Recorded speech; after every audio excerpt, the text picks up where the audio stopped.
So I'm here in Paris, June 10th, in the studio with Jérôme Dreyfuss, who just left his shoot of this accessory collection, Summer 22, right? Yeah. Jérôme? Yeah.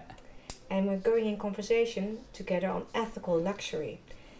I'm really grateful for having Jérôme in my life for nearly 25 years, which is such a long time.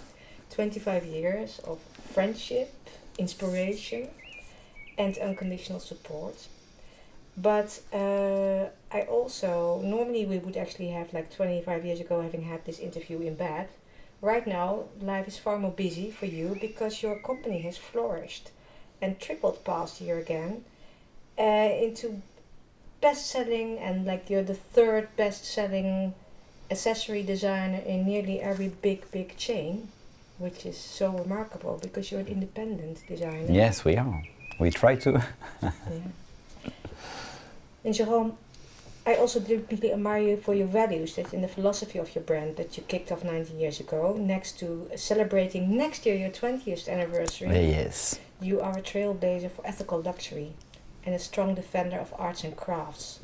And I want to discuss with you how it all started, because I got to know you when you had like a big brand yourself, like a full collection, and you were like France and the whole world's new Jean-Paul Gaultier cuddle darling. And then you had to make a different change in life and you set up your accessory brand. Could you explain why you made this choice? I made that choice because I think I had the luck to, at 22, 23 years old, to get everything I've been dreaming of. And I was just afraid to burn myself, if I can say, in a world that was only done of sparklings and bubbles, and I felt it was not my way. So at the same time, my wife got pregnant, and I thought, oh, I'm gonna take care of the baby, and I'm gonna work less, and it's what I did, but I didn't work less finally, but I took care of my son. Now the reason is that I think I had everything a designer can dream of having. And I'm not super egocentric, so I'm not running after celebrity, fame. This is not my cup of tea because I think it's not the place of a designer.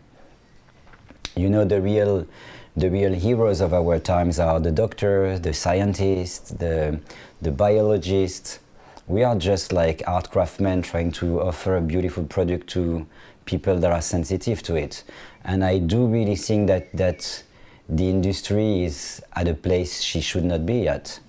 I don't understand that you have a designer making covers of magazine instead of biologists, of philosophers, of, you know, there are so many important thinkers. So of course we offer like dream, we offer a lot of positive energy to the people, but I never felt we were the center of the world, and I think it's why I moved, because I felt I didn't want to play that game. That was fake for me.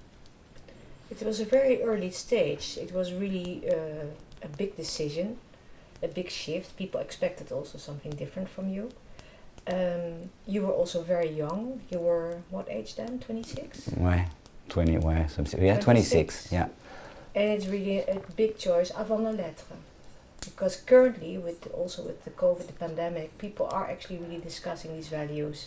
Like, let's go back to human values, let's go back to real creativity, let's go back to fashion and participation.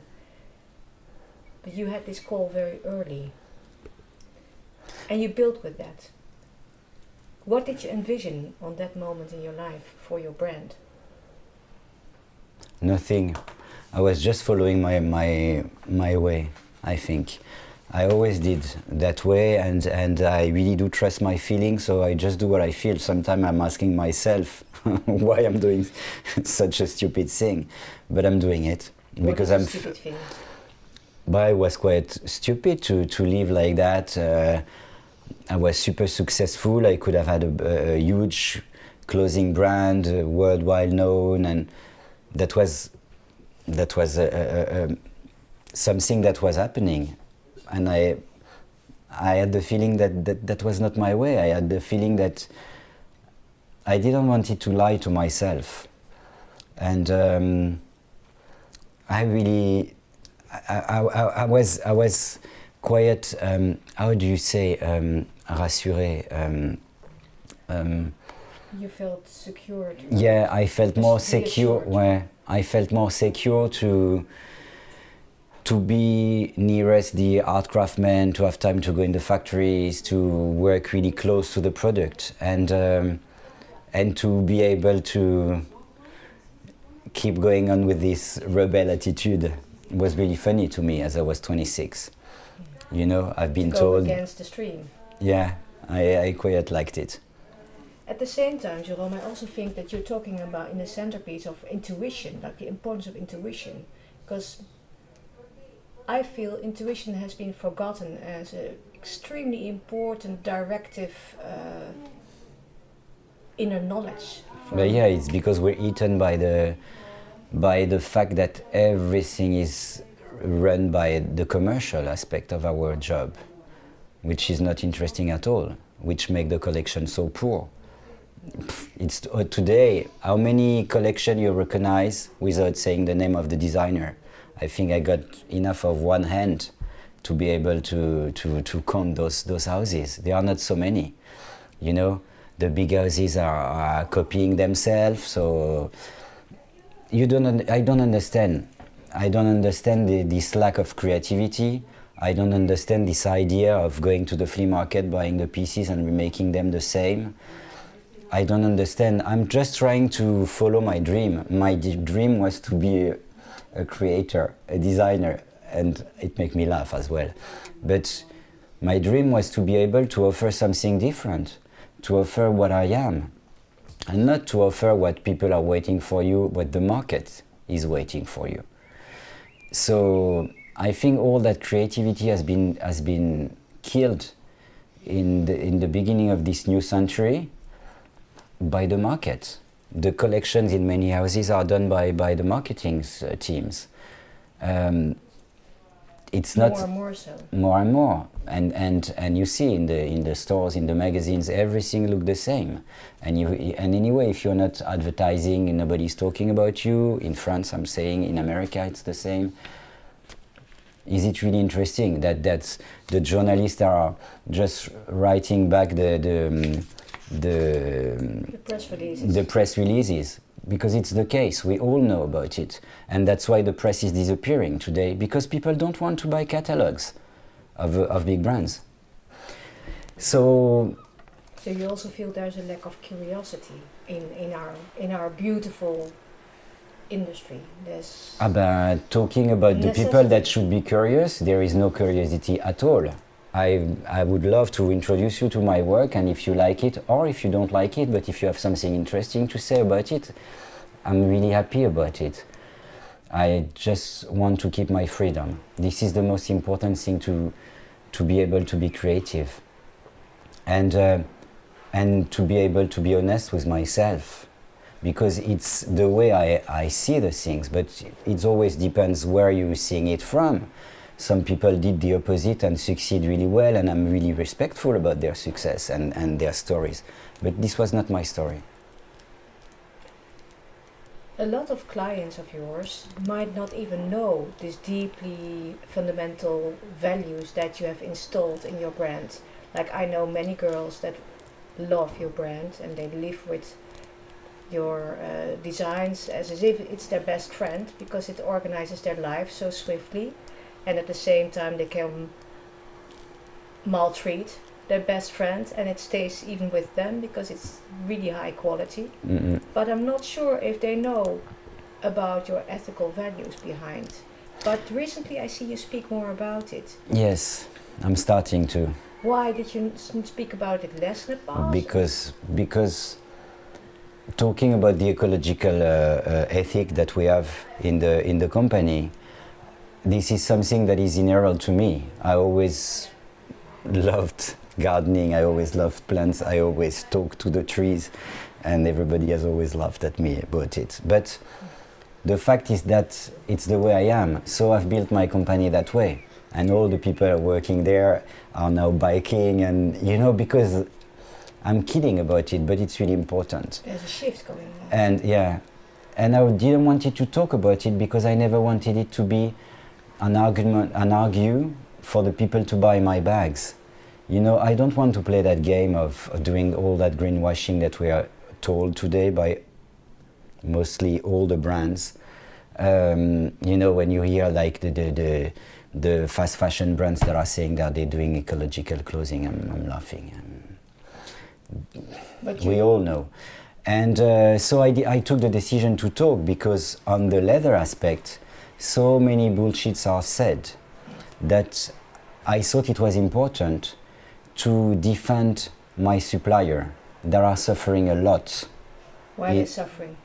Because lies are told all day long. For example, French Vogue did a cover saying fake fur is green. Do you really know what is fake fur? This is plastic that is knitted. So are we talking about ecology? It's telling the young girls that they have to wear fake fur? No. The fact is that yes, we have to stop making fur because the animals are suffering, because there are skins that are coming from animals that are killed for their skin. So that should stop, but that should not be replaced. So we should not replace something by something else. We should change the way we are acting, the way we are building our collections. And when last year all the designers were saying, the COVID, we understand all about we stopped the pre-collection, this is awful, we're producing too much. If you look at the calendar of the collection today, all the brands are doing pre-collection. They are doing the opposite of what they said last year. I totally do understand that it's going to change the whole companies because they're going to make less money. But that's the point. Can't we live with less? We should live with less. We all know about it. It's like I'm just opening doors that are already opened. I'm feeling I'm saying stupid things, as simple it is. But that's the way it is. So to come back to the leather, I wanted to talk because we are told today that all those brands that are doing like organic leather, which means nothing because a leather is a skin, are saving the planet. You know what's organic leather? Of mushrooms, of bananas, of whatever you want. You say, okay, you have mushrooms that make the base, but you know what's on the mushrooms? PVC. What's PVC? It's petrol. So are they really saving the planet by using petrol? Or are we doing better by using skins that are coming from the alimentary industry by asking our supplier to use only skins of animals that are living outside for free, to use animals that have not been given antibiotics, to tan the skins with the cork of a tree instead of chrome, to taint the skins with flowers. It seems stupid, but it works. I'm doing it since 20 years, and I wish everybody is going to do it. But today... And they look so good, they look so high fashion, and that's why it's totally ethical luxury from day one. Right. But tell me about, because it's interesting, where does leather actually, what kind of industry is it? Where does it belong to? It belongs to the meat. You know, the percentage of the value of the skin when an animal is killed, it represents 7%. So no one animal is killed for his skins. The value of the skin is not enough that you kill them for their skin. So all the skins that are on the market are killed for their meat. Each year, 17 million kilometers square of skins are coming out of those factories. 17 million square worldwide. Shall we throw them away, or shall we simply get them, work on them, retreat them, and recycle them into handbags, shoes, jackets, or whatever? You said something very beautiful on leather. You said it's recyclable, repairable, and durable, and therefore it's a very ecological material. Yeah, you can keep it for your whole life. You can buy a bag of mine today, you don't like it, you put it in your cupboard. As I'm trying to create classicals, you take it back in 10 years, or your daughter will, and she'll be happy with it. And if there is a problem, we can repair it. Yes, you cannot do it with a plastic bag. So with the whole pandemic, did you cut down on your styles, or how did you reorganize your company? We totally stopped to make pre-collections. So we had 4 collections a year, now we got 2 collections a year. I was already against the pre-collection, but I would say like 5 years ago, the clients were telling me, Jérôme, we are not capable to buy you if you don't have novelties like every 4 months in the stores. And so with you went on with it? Yeah, so I was obliged to. And then with the pandemic, I said I stop. And now they are all coming because we are selling the new collection, asking when is the next pre-collection. And I'm explaining them that they will not be, and I'm explaining them why. And I hope they do understand. But I prefer to lose the client than to produce more and more. Because right now your company has been tripling again last year. How do you make sure that your values from the start and the values that you built your company on are maintained? Because you are increasing. Yeah. There must be a stretch that is hurting. And you know that of course it is a point, and I'm always talking about it. Because if I was really into the ecological problem, I would say I'm stopping, I'm ending the company, and I wish I could. But I can't, because I have 55 people working for me, and they would all lose their job. And they all are telling me, because I'm really honest to them and I'm telling them, and they all are telling me, if you don't sell those bags, another one that is not working as clean as you is going to sell them to those people. So do it and be an example for the people to follow you.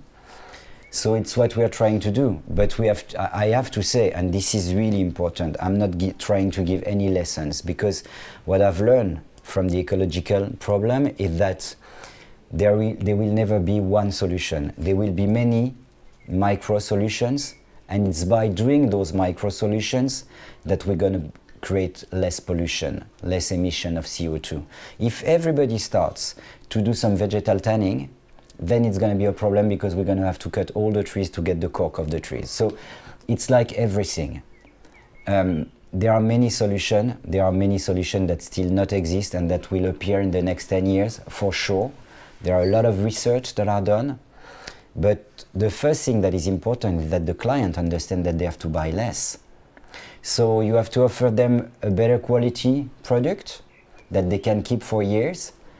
And you know, you remember, as you said, we know each other since years. I was saying 2 things 25 years ago. In Paris, remember, I was telling you, in 20 years, there will be more Vuitton store than Tati store. Tati was really at this time a really cheap store for poor people. And there were Tatis everywhere in Paris. 20 years after, Tati does not exist anymore. And you have a Vuitton store at each corner of a street. So that's the world we're living in. The world is getting mad. The world is getting mad about consuming, because we all forget to say to our children that the point in the life is simply to be happy. It's not. Today our kids are told, if you consume, then you're going to be happy. Why should they consume? We don't need all those things we have. So my position is really weird, because I'm at the heart of the process pushing the people to consume. But I want to explain to people they should buy less, they should consume in a better way, because I know some of them are still going to eat meat for centuries, some others going to get vegan, some will consume and some will not. So you have to find a balance.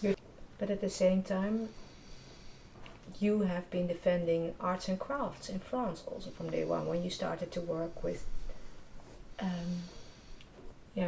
vegan coloring in the lettering.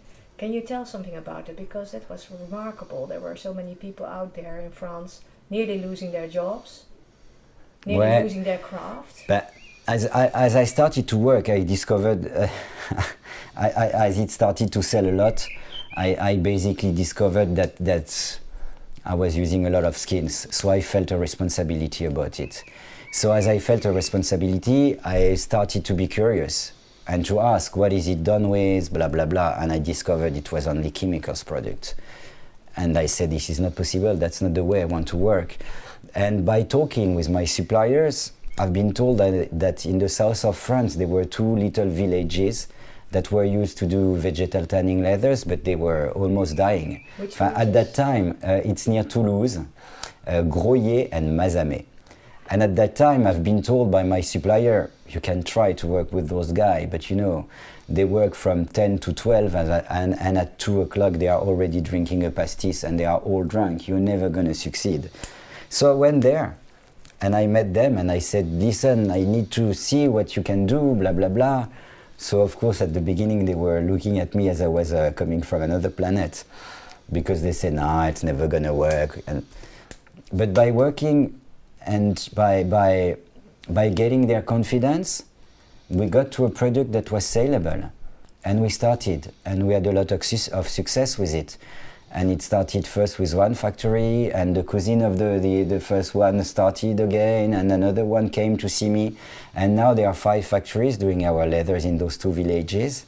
And the head of the production is always saying we can go in the villages in the Pope car and do like that, because there are small villages and they all know us, and it's really cool. It's just really cool because you have to help the people around. You know, we have a strong responsibility as head of a company. We have to do the opposite of our politics. We have to be an example. And that's really important, because you can really change the mind of all the people working with you. And you know, if you change the mind of the 50 people working, it's what I'm trying to do. If I succeed by explaining them really honestly the way I think, because I think it's the right way on the ecological terms, of course. If you change 40 of them, those 40 are going to talk to 40 others. And then that's the only way we're going to be able to change. I think it's really naive to think that one guy is going to come one day to change the world. We all have to change the world all together in our little bubble. Yeah. From human it's to a start. You have to start from somewhere. Yeah. Tribal. In a tribal way. Yeah. Spread the message. Yeah. Exactly. And you need time for that. That's the only thing. It takes so much time. I'm afraid about it. I'm afraid that we won't succeed because the power of the money, because the power of the big magazines, not magazines because they are not magazines anymore, but the power of the big ones. And you know, we are nothing compared to them. So that's why I'm talking about the bubble. I think you can change things around you, and maybe your bubble is gonna match with another bubble, and then it's going to give a bigger bubble, and a third bubble is going to come, and this is really like it's tribal tom-tom in fashion, exactly, based on like-mindedness. Yeah. I believe in that a lot. What would you say to somebody right now, like young designers who have to start and kick off their career like you had to do 25 years ago, given the circumstances of today and the shifts that are there? Keep going on with your unconsciousness, because to launch a brand, you have to be unconscious. Unconscious? Yes. This is so hard. This is so time eating. This is so money eating. This is so hard. You know, you can be successful one day, and the day after, the people don't know you anymore. It's you have to do it for yourself. You have to do it for what you believe in. And I'm sure there will be a lot of new designers, because we all are different. So new people are going to touch us, are going to, I don't know, be as honest as you can with yourself. Yeah. I think so. Because what's happening with these times right now? The times of the past are over. That's what you said so beautifully. Oh yes, yes. The times of the past are over. I think they don't. Now with all the digital, and they don't need the press anymore. They can do their own. They can create their own community, And in France, we have a lot of brands appearing like that, you know, coming from people that nobody never heard about, but they already have a whole community. You know, you cannot like be the one that everybody likes. Be the one that some of them like. It's not a big deal if not everyone is fan of your work. It's not the point. The point is to be able to create and to say what you have to say. Do you think that the whole COVID pandemic will definitely change things for the good? Is it the pressure cooker we've been waiting for? Or will it all go back to... You know, yesterday I was looking on the French TV at a great philosopher that is 100 years old, and he was talking, Edgar Morin. He was talking about 100 years that he has been living. And he was just saying that he was really disappointed because he's 100 years old and he's still amazed by a bird flying in the sky, by a flower coming out in the spring. And it was really beautiful the way he said it. And he was saying that at the same time he was horrified by everything happening in the world, by the fact that nobody is finally understanding that we have to change the way we're living, otherwise our kids are not going to be able to live on this planet. This is really serious. Huh? And I don't remember your question, but the thing is that... Do you think that COVID is for the pandemic? He was saying that the COVID the COVID hasn't changed anything, and that the humanity did not understand the chance we had to have this COVID. That was a chance to change, really. And nothing has changed. You have been always one of my friends who's always been speaking about this a lot. At the same time, you're a romantic and an idealist. You're planting trees for every bag you're selling. Yeah. And you're doing something else, like €3 per bag is going to, maybe you wanted to explain it a little bit. Yeah, each bag we're selling, you have €3.50 that goes to an association we're working with that is planting trees in Amazonia. And the thing that is really interesting with them is that instead of taking the money and planting the trees, they have been doing an amazing job by understanding why the people from the villages were selling their trees. Because when the trees are cutted, they are sold by, generally, not always now with the Brazilian president, but it used to be like that. And they understood that the people from the villages were selling their wood because they had no money and they needed to eat, so they were selling their wood.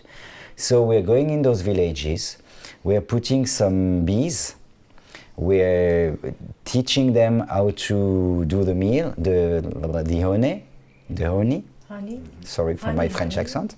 The honey. They are teaching how to do essentials oils coming from the trees. And when they are capable to live from the honey, from the essential oils, then we are planting the trees. And they are not selling them because they got enough money to eat. So I was really interested in not only planting trees, but really in helping people to be able to live and to keep this magic place alive, because it's really dying. And I think it's important, and I'm really happy when I see that many brands are doing it. It's really good, and we have to push everyone to do it. We have to, you know, the ecological problem is not a joke, so you're not doing it as something. I'm not doing it as something marketing, and I'm horrified by houses that are doing all those greenwashing, talking about fake fur, etc., etc.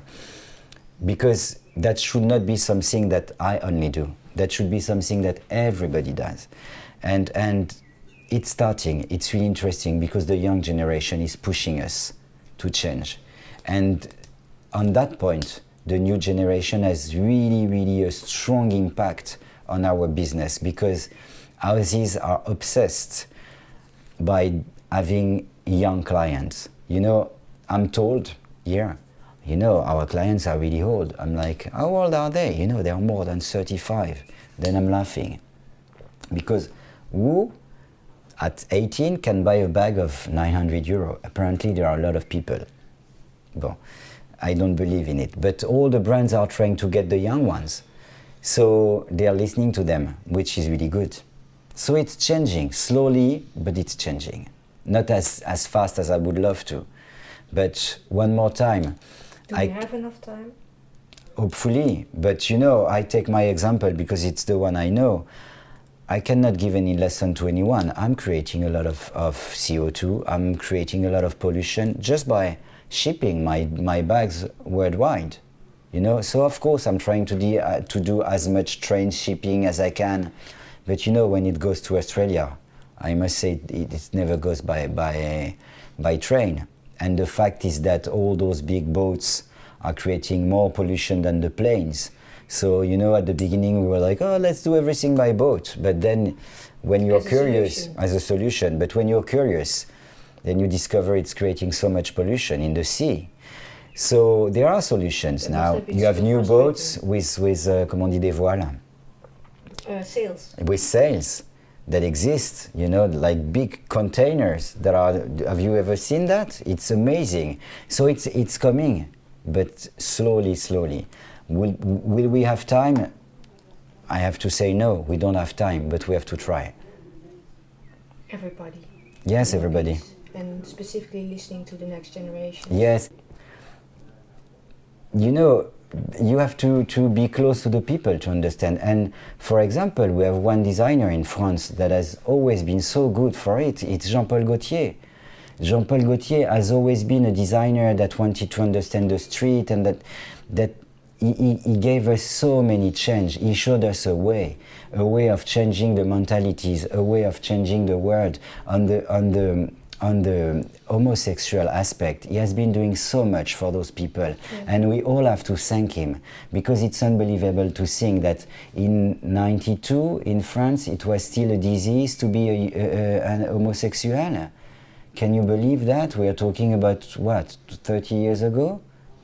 So those people have been changing the world in a really good way. We have to take them as an example and to do what we feel we have to do. I'm talking about the ecological problem, but there are so many things to change. And as we have the luck to have an easy access to the press and to the media, then we have to use our houses as a vector, merde. As an example. As an example to change. To show the people how we should change, even though we make mistakes, even though we are not right always, even though, yes, I'm shipping by boat, I'm shipping by plane, my bags are fulfilled in plastic bags, but I'm trying to make them out of corn, but then I discovered that the corn was coming from Monsanto. So at the end you lose all your hair by searching a solution, but please search. And all together we will find solution. Search and share. This is really important. Search, share, and cherish kindness. Yeah, but that's the base. Friendship and kindness. Otherwise, you don't succeed to anything. And it's what miss a lot in the industry. Kindness. Thank you very much, Jérôme. You're very welcome. For your inspiring being. Voilà. J'espère que j'ai pas dit trop de conneries. No.